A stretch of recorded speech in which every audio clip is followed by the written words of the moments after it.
Welcome to GraceStory Podcast. We're here to connect you with education, resources, and community that equip you for the journey of restoration. My name's Nate Davison, and I am your host here at GraceStory Podcast. Thank you for joining us on this episode. If you're listening on Apple Podcasts, there on that app, give us a follow, tap a 5-star rating, and drop a review.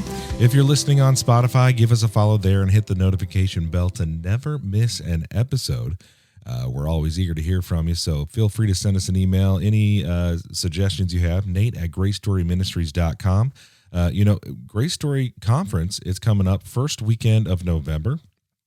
We'd love for you to be there. We're in that final stretch before conference happens. Amazing fellowship, deep life-changing learning. If you haven't reserved your spot to join us, don't wait.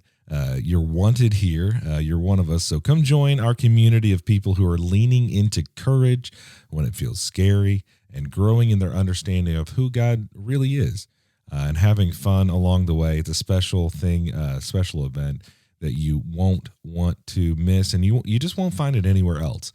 So head on over to GraceStoryMinistries.com. I got a special code for you for just the podcast listeners. It's podcast25. That'll save you 25% off of your admission. And so go over there, type that in, and get your admission squared away over at conference. Podcast 25. Do that while you're listening, and we'll see you at conference on that.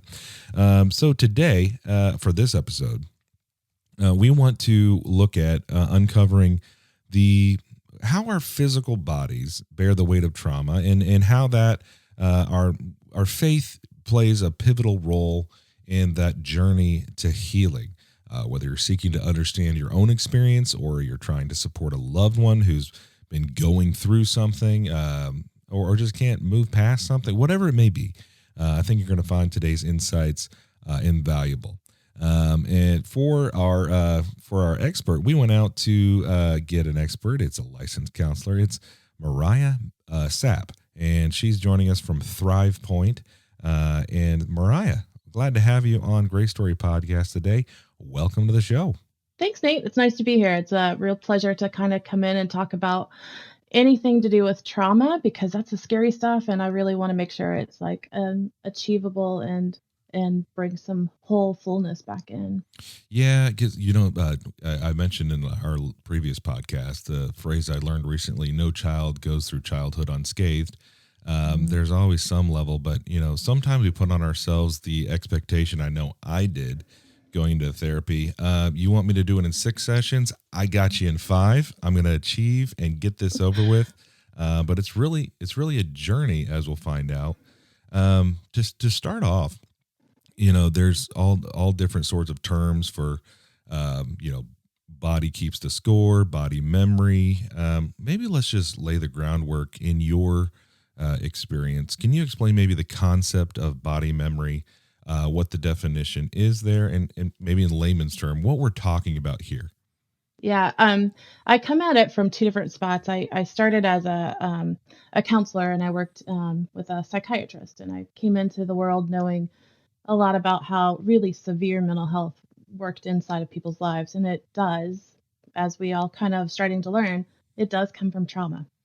And those places that we start affect how we memorize things. Like our brain has a lot of things in it, and we store them, and then the other things get attached to them. So those early memories, even if you don't remember them, are stored in there, and things get linked up.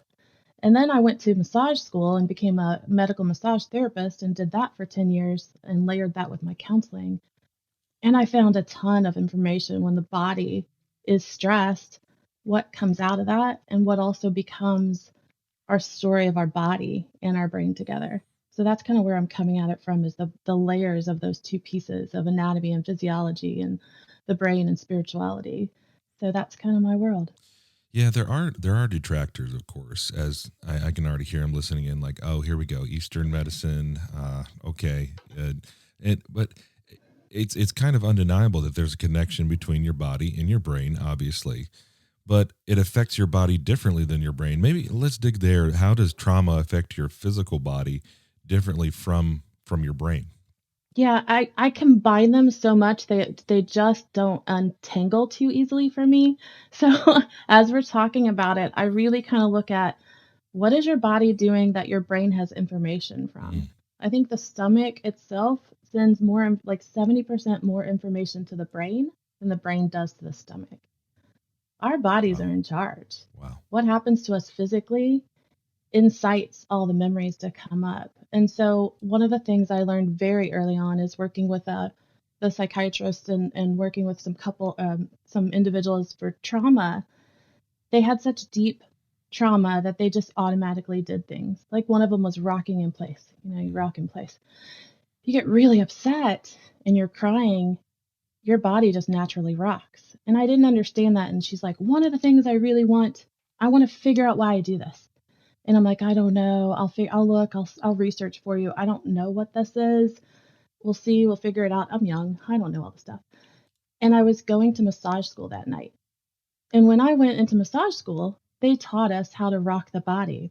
You're laying face down on the massage table, and you take the back right above the hips, and you start rocking. And you do it in an odd, uneven rocking setting. It releases chemicals that calm your body, mm, right? Like, and that's obvious because you think about when you're holding a baby and they're crying, you rock them and they calm down. And so that just lit my brain up. I'm like, oh my gosh, I got to go back the next week and tell this client, hey, we have reasons. Please keep doing it. It calms the body down, mm. right? Like, this is magic. It's just human nature. God designed it. And here we are using it to make sure that we can get to our next level. I'm like, yes, crying releases chemicals to calm the body, Mhm. rocking does. And so when you get in this spot, I'm like, it takes the shame out. Oh my gosh, we can go straight into another spot if rocking doesn't cause more shame that I'm doing something wrong. Mm. And so this beauty of things started to unfold for me to hand to clients that were simple, small little things. So that's where I find the excitement in. Yeah, you tied something in there because sometimes our reactions to trauma and coping with trauma can cause even more like, why do I even need this? I should be past this. I should be better than this. And you start into a shame cycle of I'm less than, and I don't want anybody to actually know what's going on here with me. I guess you can't really, be picked up and rocked as a baby as I'm a 200 plus 36-year-old male. That'd be kind of odd, but Right. yeah. But you can do that in rocking chairs. You can go running. You could go walking. You can do the rebounders to Mm, kind of bounce and get your body to move because that's how we get toxins out too.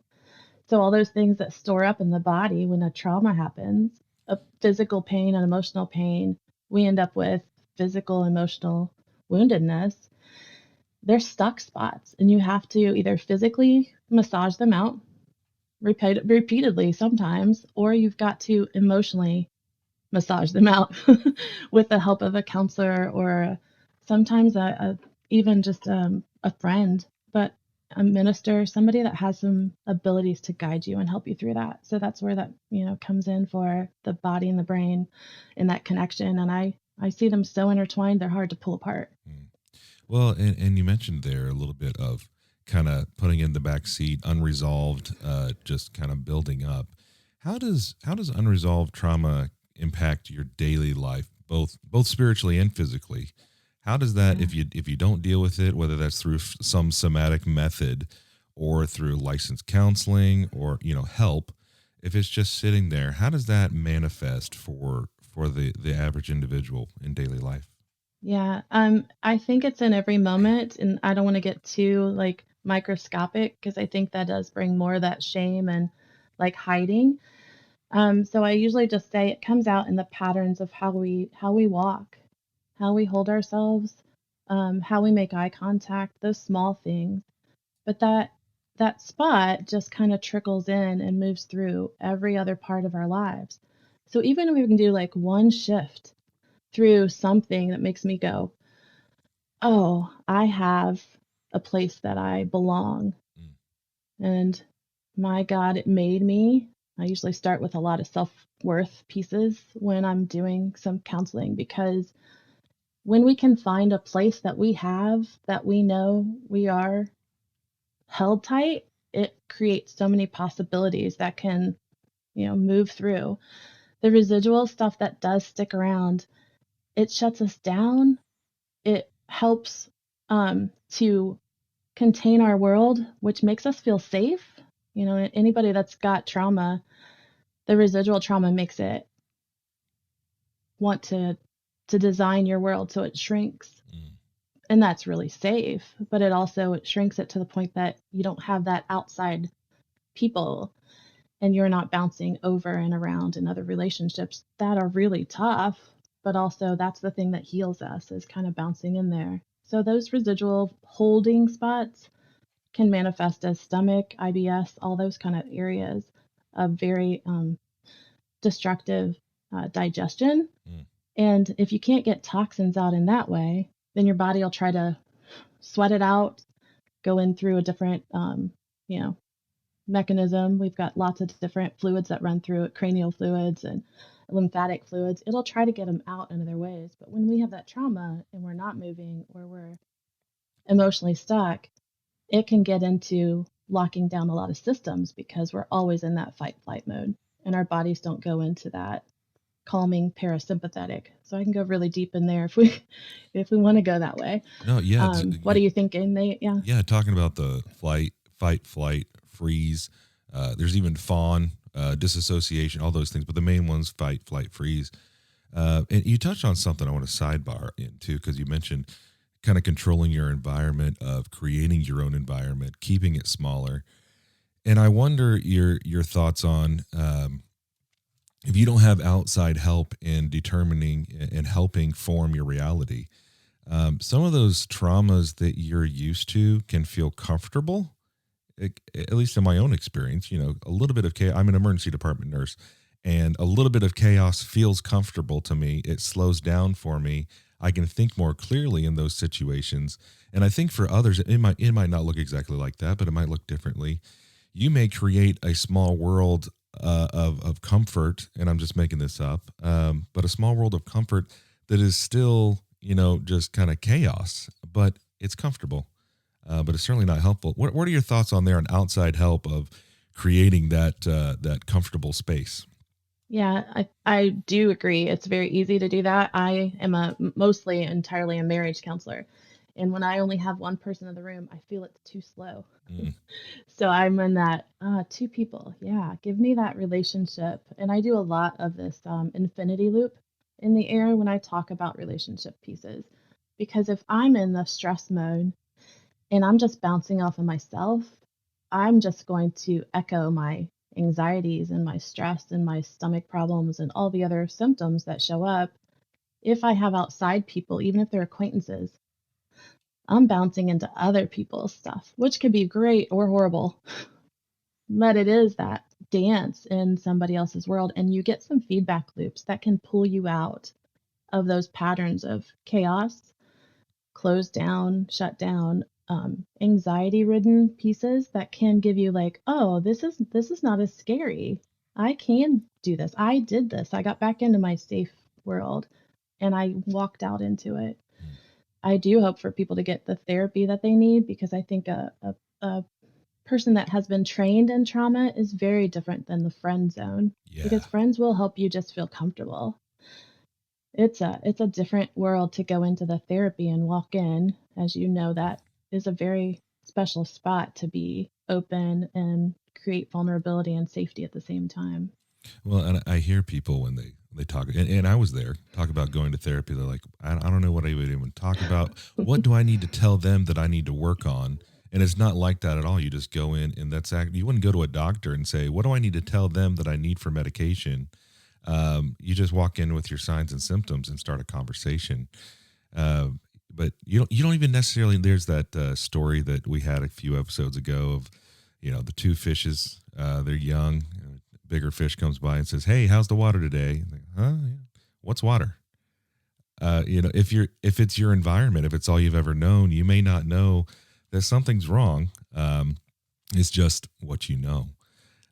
So with that, we talk about a little bit. We touched on shame just a little bit, but Getting one's story out there. And it's Kurt Thompson who talks about emphasizing the role of storytelling in combating shame. How can you share your trauma story? Rather, how would it lead to maybe both brain and body healing? Just if there's nothing else, I someone walking in, I don't buy all this, but I do feel like I need to share my story. Going to a professional, how might that story, just sharing it, lead to some type of healing for both the brain and the body? That's a lot of possibilities in there. So I'll start with the spot of when you decide to walk in and do therapy. Um, it's almost like I'm healed. That spot of like, oh, I made the appointment, I showed up. I don't even know if I need this now, Mm. right? Like a lot of people go through that spot of, wow, I feel better. Yeah. And you'll have that little raise up, like, I'm good. I don't need that. Just go ahead and show up. If you made the appointment 2 weeks ago or 2 days ago, show up because if you needed it then, you're going to need it in 2 days or 2 weeks again. And that spot alone is powerful because that's a choice you created that is so out of step with where you've been. Hmm. That alone is where I see people really stumble and go canceling appointments, especially with trauma because you're meeting a new person. They're not safe. I'm not trustworthy the first time somebody walks in. I know I'm a trustworthy person, but they don't know that part, right? So, yeah, just show up. And you're basically looking to see if that person you're going to see is the person that you can open up to. Secondly, hopefully they have the information that will benefit you in your trauma and your recovery, and that they have a map or direction that they're going to take you. But first, it's about relationship. That's the only way we can get out of our shame cycle is get into our honoring of people. And I do the opposite infinity loop, the up down. I read a book. Well, I actually did a life group, but it's called Jesus and Women. And the book is about, and I wish it was like all people, but this was specifically for a women's life group. It was about the spots that Jesus meets us. And in the Bible, it repeatedly says he takes a lot of people out of shame and brokenness Mm. and brings them to not just a spot of even and comfortable, he brings them to honor. Mm. They've never had that. And just showing up and having somebody go, you have been seen, you have been heard. I had somebody the other day tell me, it was a friend of mine, but they said, I've not said that to somebody before that way. And I feel like my stomach just relaxed. And that alone is what you're going in for, just to start that part. That's kind of where the opening is.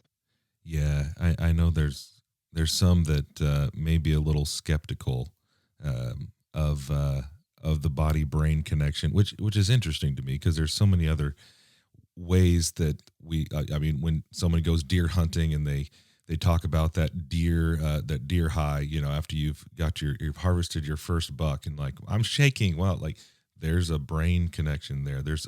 You get on a roller coaster. We know all these highs, but when it comes to some of the lows, it's like, no, that couldn't possibly be stored somewhere. I get that out. It may not have. What would you say to those people that might have, we'll call it, potential skepticism, specifically in the church world, Christians, about having therapy surrounding that body brain connection? I kind of go back to the spot of human beings have electrical impulses and chemistry. That's all we're made up of, and cells and all the pieces. But the only thing that power us is chemicals and electricity, if though you're just looking at the body. And if you're looking at the body, it was made in the image of God. All of those things work together for the purpose of something. And creating that's going to be a real challenge. But if you know that you've had a trauma, and every time you smell candles being blown out at birthdays, you recall a past event when your house caught on fire when you were a kid. That's a trauma, and your body's going to automatically do it's tiny, but it's going to have a lot of chemicals that move through your body and electrical impulses, right? They shock you back alive. If you're in the medical field, they bring you back to life with electrical impulses that push you back into your heart beating. Well, that moment does create some other chemistry. And then you're at the birthday party and you have these feelings that show up and you're like, why am I upset? You may not even remember what the event is, but the feelings show up.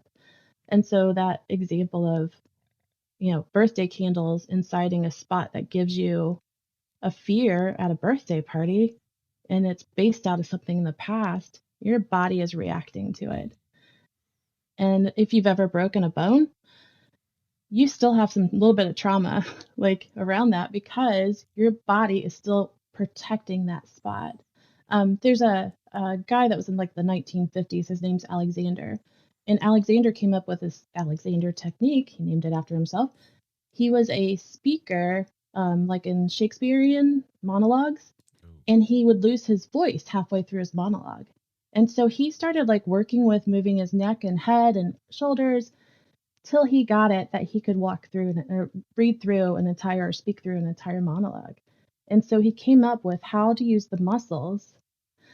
Your yes and your nose, they have a forward motion and a backward motion, a left side and a right side, and you have muscles on both sides. If you have an injury like on the side of the neck, you're going to protect it. And so you're not going to move left or right as straight evenly as you would if you didn't. And so he found that people that had repetitive motion or an injury had this protective motion. And so they weren't using both muscles equally. And so he came up with a technique that you're laying on a table fully clothed and you're adjusting your body so that both muscles are balanced. The yes, no one's the easiest. You find a spot and you find it and you're like, I'm using it my whole body, my whole neck evenly. That's what we're talking about when we're talking about the body and how it functions in the world. I hope Christians know that we have a body. That's the part, like, it doesn't disturb our belief spiritually. It's just about the casing that we're in and how to use it and how it feeds into our whole loop that we have as spirituality and relationship. Well, you also mentioned the brain there too with neuroplasticity, which we're learning so much more about that with the fact that our brain is malleable. Meaning it can change its structure, its actual physical structure, the function, and all of that in response to just experiences. We have good memories, we have bad memories, of course, but those traumatic experiences can alter things as well. So with that, talking about like how do you heal? Because you could have the people like, well, great, I'm just broken. I hear you. Trauma damages the brain. I am brain damaged, and there's another loop for me. But the word integration comes to mind. Healing through integration. Talking EMDR, some of those things that in itself can kind of freak people out. Like you're talking about me moving my eyes to some clicking noises, and that's supposed to. What are you talking about? That one alone is amazing to think about. I love EMDR and I really haven't studied it a ton, but I have done it through the massage technique stuff because you're moving people. And at times I would do guided imagery, like think of a dog. You think of a dog, think of your calmest place, and people think of the beach. You're changing the image or you're guiding it so that they can change it. That helps so much. But that spot of like, hey, how am I going to change these things without messing up my spirituality? Well, they are just making sure that you're in the present. And I know I'm taking it a little bit further, but this spot of being in the present keeps me out of the past and out of the future. So that worry about, oh no, it's going to happen again, or I'm going to fall in that hole that I've tripped in 4 times and broken my ankle once.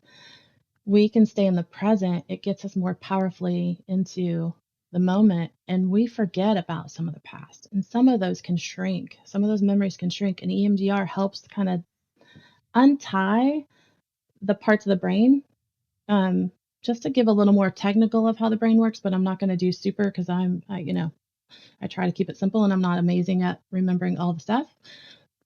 The spot about our brain, I always thought one moment in time was stored in one area in the brain.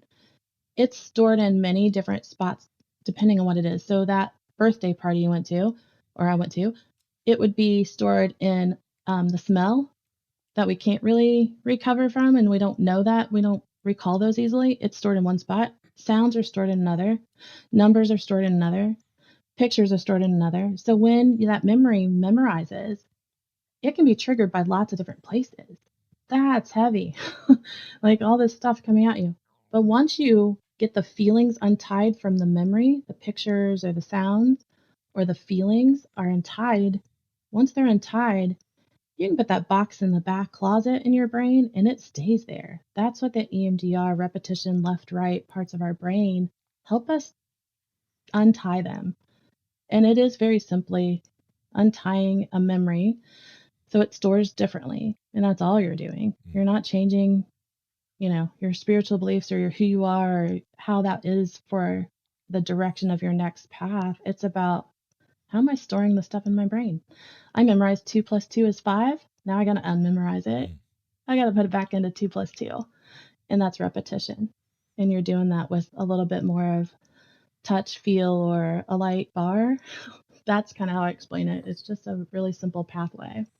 Yeah, I like your metaphor there of just untying, because I hear sometimes make sense of my trauma, or make sense. I'm like, I don't know if you're always going to be able to make sense of it.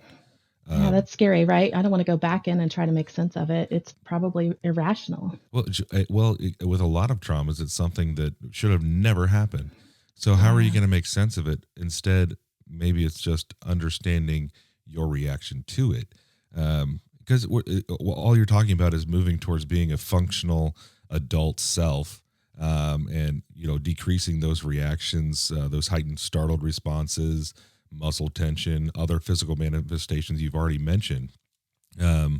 So with that, let's ask you this, because I wonder what's maybe one of the most surprising discoveries you've encountered about the trauma physical manifestations when it comes to the body brain connection. I don't know that I can think of exactly that. I think my most surprising spot that I get to is how all of us are carrying some piece of this around. And that to me is like, oh no, it can't be true. Oh my goodness, we are all carrying some kind of physical response to something. I was walking my dog back in to the house before we started, and there's always this trip zone in the driveway. And I was thinking about this and trauma and how even just a little spot on the sidewalk or in the driveway is going to make me go, pay attention.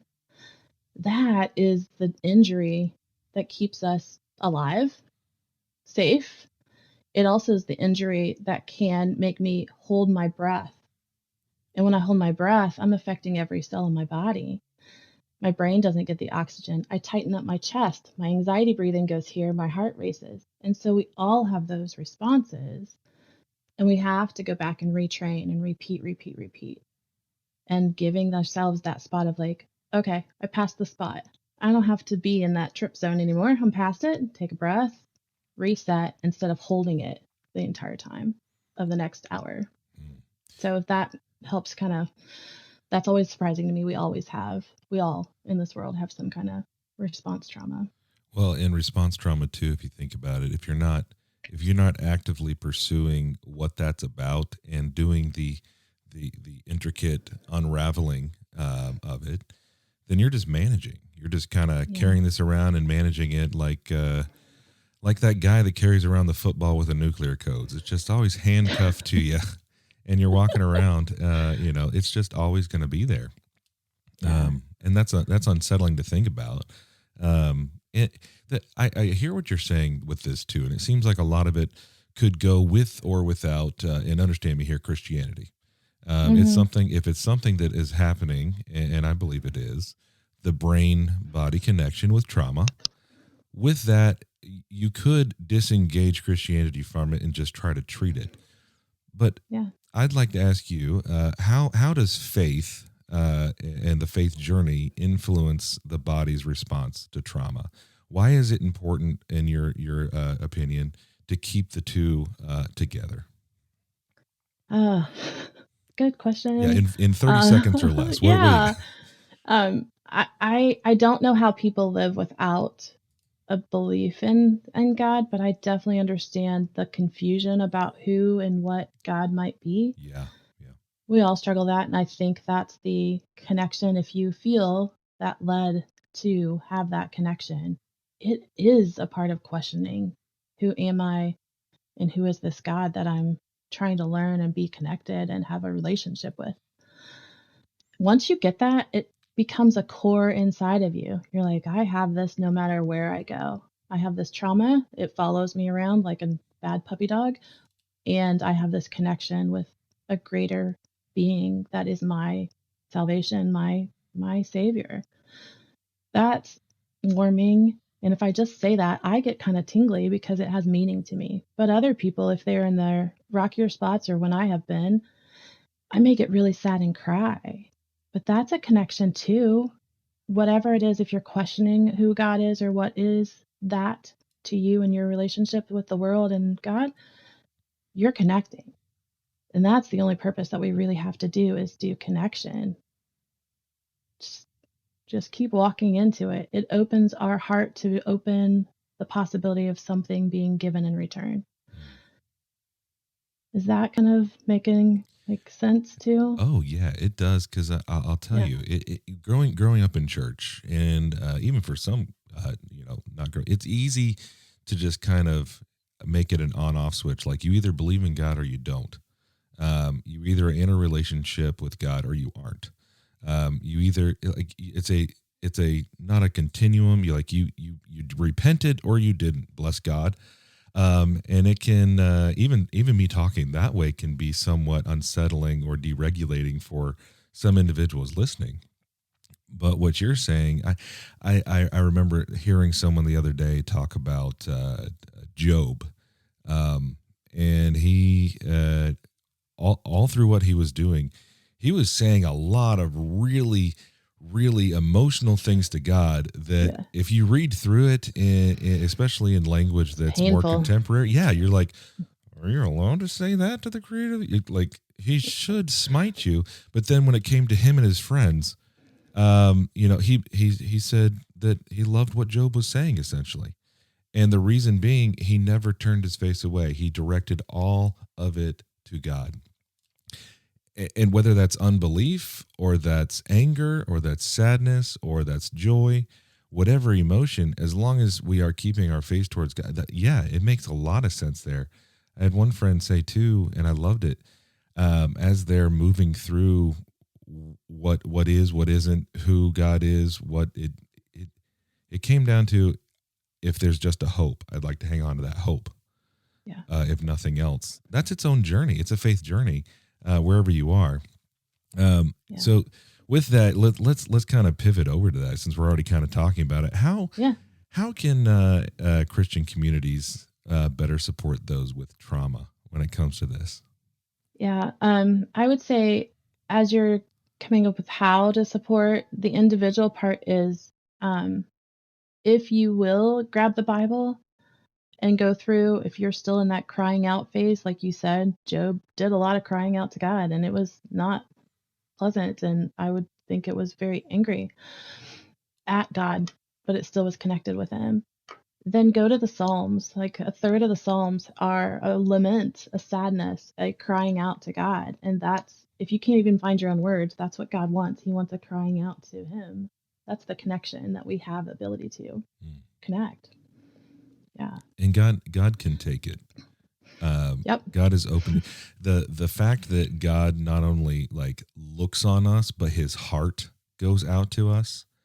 Like he loves us so much that it's not just he's looking on us in pity and, like, oh, I'm going to help them out of pity. No, it's his heart going out to us. That connection. We're made for relationship. We're made to glorify God, yes, but we're also made for relationship. And God wants that relationship. So bring it on. Bring it all. Yeah. He already knows about it. Yeah. And then the next part I think that churches or communities, Christian communities can do is try to sit with people in it instead of moving them forward quickly. Because I think sometimes we jump in and we're like, we're going to help them. But helping can be a push and a you're not good enough spot that we design. We don't really realize that we're thinking we're helping them out and giving them a hand into what they really want and what they need. We need to sit with our people that are coming in that are traumatized and hurting and just sit there and be a part of a listening ear that they've not had before designing or helping them design what's next and where they're going, because that's love, to sit in the uncomfortable mess.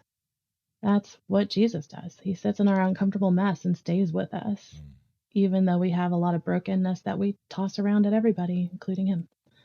But that's what I think our churches need, is to sit in and just be in the listening. And like you said, the story of, with telling the story, it is important to find the story, but not just the story of the pain, but the story of, where are my ups and downs? Where did I do something really well? Where did something come in that was, I don't even know who helped. Maybe it was God. And finding those ups and downs can be repeating the story many times. Not repeating it to feel horrible, but repeating it so that it's a shorter story. That's kind of the cognitive behavior therapy for trauma, is kind of designing it so it's a shorter story that you can have in your memory, but it doesn't keep popping up because it's got a lot of emotional untied areas. And so when it's connected like that, you can design that storyline. And when you do, it does help your brain to have that repeatedly, like, yes, this happened in the past, this is the now, and this is what I'm designing for the future. That story doesn't end and stay in that past and in that pain, because that's just, putting your hand back in the fire of what you've gone through. And that therapy has never been amazing to me, that returning back to trauma and re-experiencing it, it's not a good path. There's lots of other therapies that can help, EMDR, a few others, but that's one of them that I really like, is just, how do you calm the body so you can tell the past and then get to the present and then design the future. And I hope that the churches and the biblical counseling can be directed in that way too. Yeah. Well, that can sometimes go against what, an agenda, and maybe that's not the best word, but the didactic of a church. Like, okay, so you've made this decision. Here's the next thing, and we're walking in all the light we've been given. So baptism's next, and this is what. Wait, why are you taking so long to make this decision? And sympathy and empathy are different, of course. And it was Kathy Sprinkle who said, Yeah, empathy actually costs us something. You have to go back into your uncomfortable moments and try to find something as similar as you can to try to feel along with the other person. I don't want to do that's that. wonderful. I don't want to No. do that. That sounds terrible. Let's just do the baptism and move on. But it costs us something, and it's slow, and it's not on a timetable. Yeah. I mean, I don't know how long. Let's ask that question. When people are coming in and you're working through these things of calming, it seems to me that someone coming in, might already be having some type of trauma response just talking to you, and then you're going to help them calm down. How long is this going to take, and when will I be Zen? Yeah. How do I do that? Yeah. Zen's not in that. It's a totally non-Christian view, Nate. Yeah, I brought it in. That's my send the email, Nate@GraceStoryMinistries.com. We will address that. Yes. I always like to have skill sets first. And I think a lot of really good counselors do that, is getting in the skill sets of, how do you deal with your biggest trauma responses when your brain and body shut down? What do you do in those moments? So I would say your best responses from people that do get through their trauma is that they are working through how to calm the body when that past event pops in like it's now, and how to get back into the now. And that takes a few sessions, because you got to start trusting this person that you've never met. And then you've got to go to the next spot of learning some skills, trying them out, experimenting. And then you can enter into these areas that are so uncomfortable, I've not talked about them before. And it can take quite a while. It doesn't have to be like weekly sessions, but it can take probably 6 months, sometimes a year. It's a really deep process to kind of trust somebody and then go back in and out of real life. That's a heavy, heavy load to keep coming back and going, okay, I guess I got to open this box, or I got to learn a new skill if I'm not opening the box today. And it's a recalculating your brain and body, but you can redesign your brain. You can redesign your habits to process the stuff, or store it differently so it doesn't keep popping out of the closet and bothering your present. Well, and again, there comes in that shame dynamic, because if you're like, why do I even have to work on this? Why is my brain so broken that it does this to me? But one thing that was helpful for me, and I'd love your thoughts on this, the reframing of my younger selves in different stages were so intent on survival and getting me to the point where I am today that they developed these behaviors that in the moment were helpful for me to survive the situation. But now in my functional adult self, I find them unhelpful. Yeah. I think the one that becomes the biggest maladaptive response from trauma events, especially in childhood, to the adult self is protecting other people's feelings. Ooh, yeah. That codependency word comes in, and we can skip over it a little bit because the whole point is to say, when I was young and something happened to me, if it was an ongoing thing, I learned that if I did or didn't do this stuff, then I didn't have this or this happen. Brilliant, like you said, helps with that deciding what I am going to try to stay out of. And I'm going to put it in quotes that I can control other people's feelings. We can't. We've designed the environment to lessen the possibility, but we've also designed it for our future self, our grown self, to try to accommodate and rescue other people from their anger, sadness, whatever. And in that way, we continue the pattern. And it's very painful pattern to go in and like to the next relationship and bring in this, oh, I'm going to try to make sure you're not angry or that I can always make you happy, right? Like that's a painful spot to continue. It's a lot of effort. Well, and it brings it out to isolation. So as you're trying to protect yourself, the easiest thing is just to put yourself in a box of bubble wrap and like not interact with other people, because that's where the unknown is. That's where the variables are. So if I can control those, so that and being a being that is all about relationship, that just exacerbates everything. So let's ask this: how does this relate? Well, all we're talking about to the way trauma isolates individuals, the shame, the hiding, the lack of connection. Do you just like one day get into trauma therapy and you're like, okay, I'm going to become an extrovert after all these therapy sessions are done? Connection, boom, bam, boom, never heard again. Because I've learned some tool. How does that work to get out of that isolation side of things? I really like to emphasize that God made us in a multiple kind of styles. Like there is nobody that's going to be the same. And introvert and extrovert, that's kind of opposites. I don't know that God ever wants us to change who we are, like ourselves, but we got to change some of the things we do. Mm. And in that way, it may be very uncomfortable to still go out and be around some people or find a new hobby that you're going to be around, a new acquaintance often. But learning that is going to be vital to continuing, you know, if you're not moving forward, you're moving backwards. Like those are the only two options. We are living beings. We're going to, just like your cells, always move. You are moving and growing no matter if you wanted to or not. In which way are you wanting to go? And usually most people, I just say, if you're going down the path and it's not working, it's usually like a 1 or 5% switch, like adjustment, and you're going a totally different way. That's all the effort that's really needed, but it's got to be consistent. And that's the vital part is just recovering through, reaching out, because once you get healthy enough, there's somebody next to you that's not, whether they're a Christian or they're not a Christian.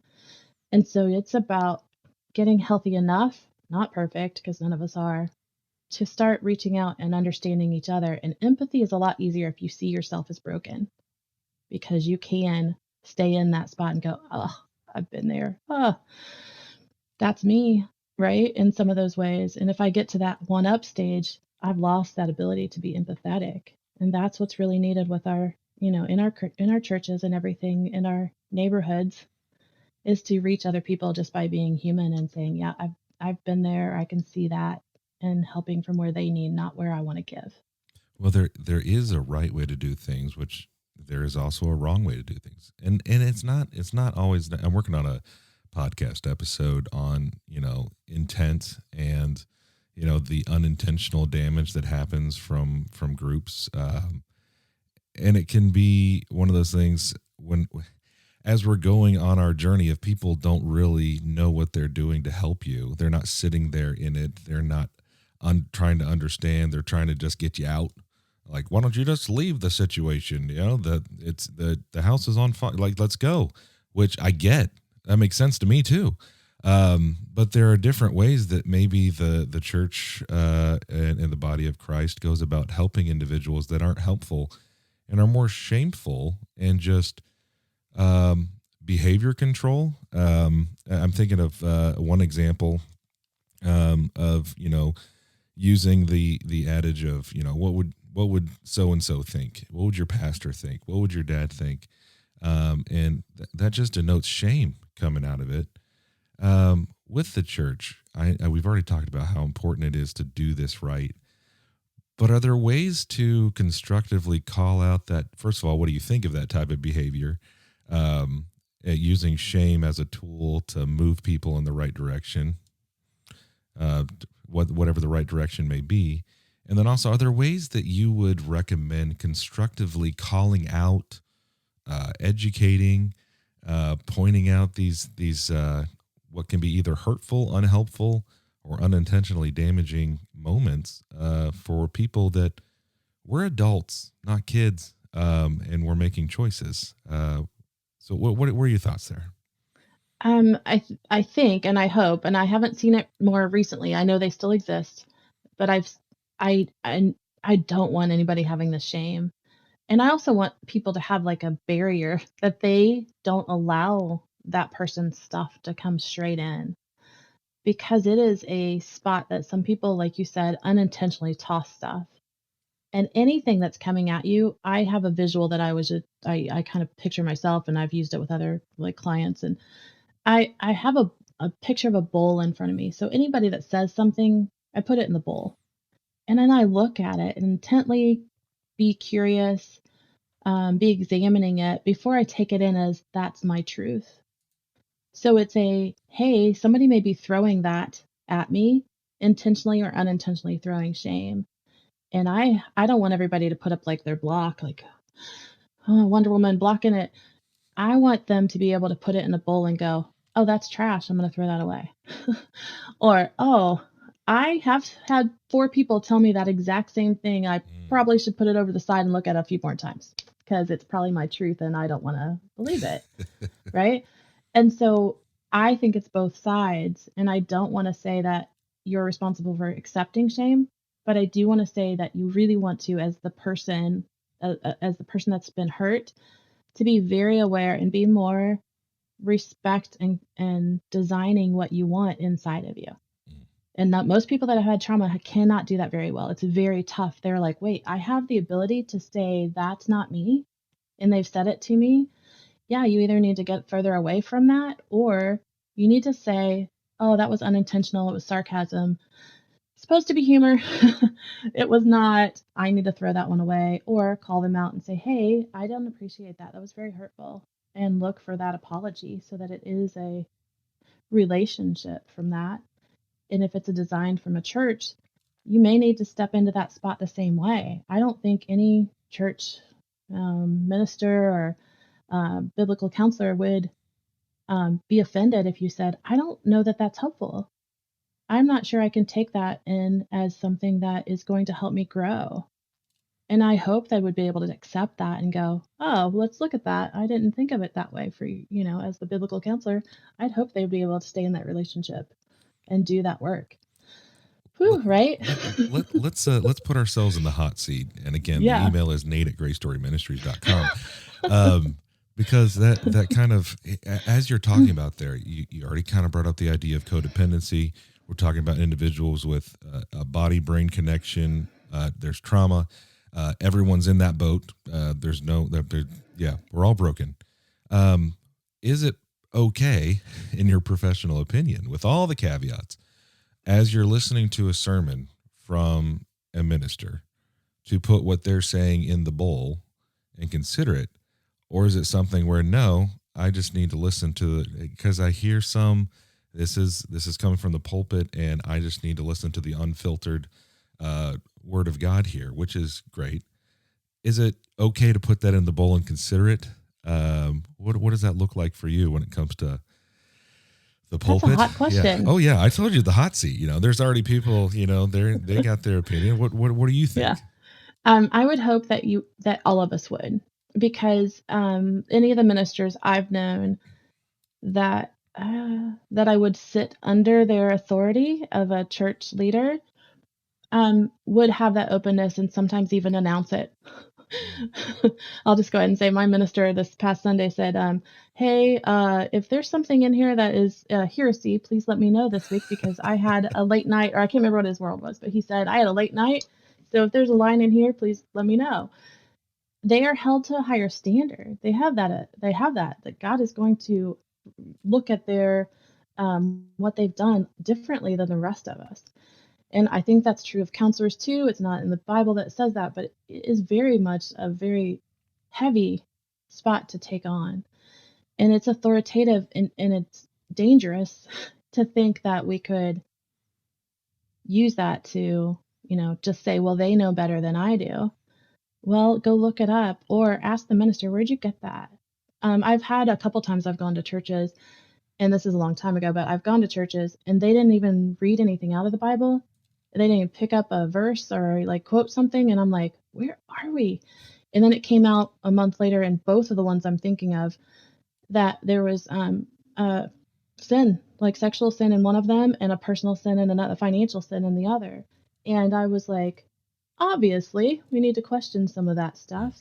And maybe not all the time because I think that's overprotective, Oh, yeah. but just making sure that we're bringing it up to the surface that I'm still in charge and I have my abilities to bring it in and question it or go ask the person that said it, what do you think? And that takes a lot of community if I'm double checking a lot of that stuff inside of just accepting it as really good food for the soul. Well, and sometimes those questions can be, it's a red flag if they're pushed back on with the one that I kind of grew up with was, well, where's your heart on that? Why are you asking these questions? What is that about? That's Um, more ouch. Yeah. yeah, and that hurts, but especially as a young kid where you're like, oh, actually, I don't know. Let me go pray about it. I never thought about it that way. Um, Yeah. we're almost out of time, Yeah. but I got Oh, a that's couple. gone fast. Yeah, a couple things Yeah. here one thing before we go to a final thought here, because we've talked about, the concept of the body memory, how brain and body interact with trauma, its effects, the physiological responses to trauma, and we also got off on some tangents as well, which I always love. It's great, but when it comes to actually kind of working through, we mentioned going to a counselor for this, but what other therapeutic exercises, maybe your top few or one or two, is certainly rooted in Christian practice, but what are some of your favorite ways to start working on this body brain connection for individuals? Yeah. Um, I really found this helpful, and it may not be for everybody because it has a openness that you need to be very focused. And so if you're not in the spot that you can focus for like 3 minutes, don't do it. That's okay. It's called contemplative prayer, and it comes in a spot of being able to focus on a verse. They ask you more to sit or stand, not lay down so you don't fall asleep. I've fallen asleep using it. And then you use that verse and you repeat it and you read it. And then you pick one word out of it and you stay on that word. And the goal is, this is the harder part, is making sure that you're thinking about it in the terms of your relationship with God, that loop. If you're using it and your brain just starts wandering, then it's not contemplative prayer. That's just random, brainstorming.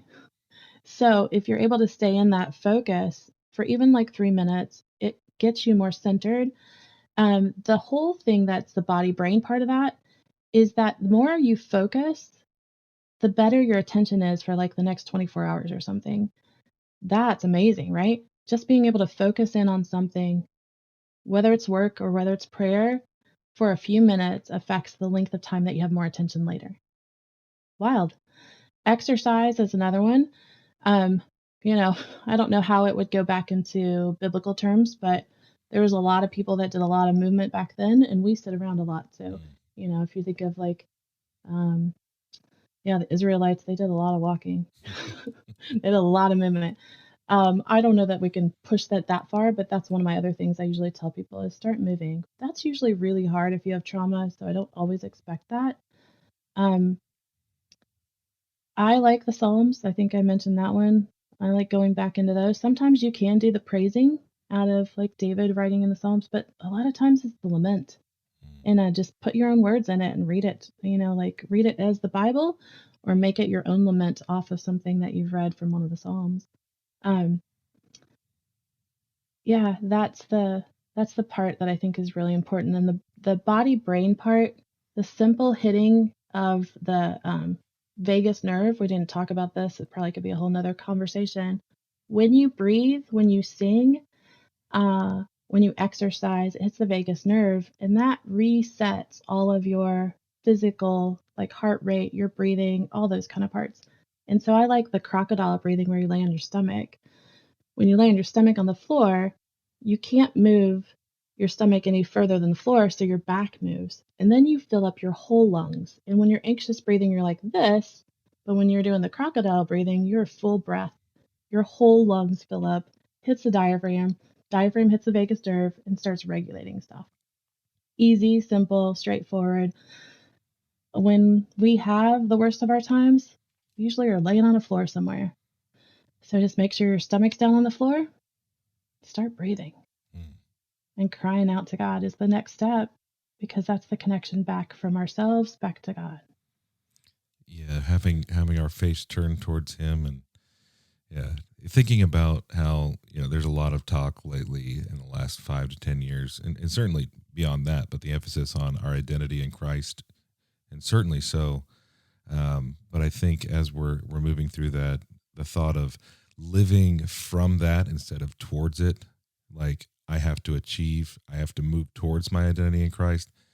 I'm not even sure I've made that full flip yet, but instead of living from the identity in Christ, and just breathe. Well, before I let you go, we have kind of here at the end I want to give you an opportunity to speak directly to the GraceStory community. If there's a final thought you have on what we've talked about, or just something you've thought about lately, if you could say anything to the GraceStory community from Maryah, what would that be? I think the other part that I have been thinking about when I was getting ready to talk to you the past week or so was the story of Esther, and that whole part of God was in it without really being spoken in the book of Esther. And there's a part of it where she has to go along with Mordecai and all these other Jews 11 months, I think. Might have been 9, but I think it's 11.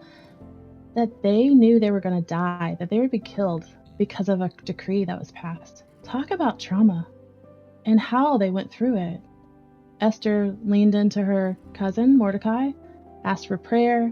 Mordecai did a lot of fasting and a lot of prayer himself for the Jewish people. We are meant to have those kind of storylines. Whether you're one that talks about it or not, it's just about connecting to others and connecting to God. That connection, requiring vulnerability, requiring being known, and you can fake it, but it's not going to be helpful or beneficial. And there's so much more if you'll have that vulnerability. Maryah, thank you so much for coming on the podcast and sharing your expertise with the GraceStory community. Thank you very much, Nate. It's been a really enjoyable time, and I really appreciate all the knowledge you have as well. Thank you. And for you, the listener, thank you so much for listening in. Again, if you're listening on Apple Podcasts, go over there, give us a follow, tap that 5-star rating and drop a review. If you're listening on Spotify, give us a follow there, hit the notification bell to never miss an episode. Go to GraceStoryMinistries.com and use that podcast 25 code to sign up for a conference coming up first weekend of November. We're always eager to hear from you. Feel free to email us with any suggestions for your topics, your thoughts, or your feedback. That's Nate@GraceStoryMinistries.com. Like I say every time, there is no us without you. So get engaged. Continue on your journey of restoration. We'll see you in 2 weeks for a new episode. And until then, we'll be praying for you.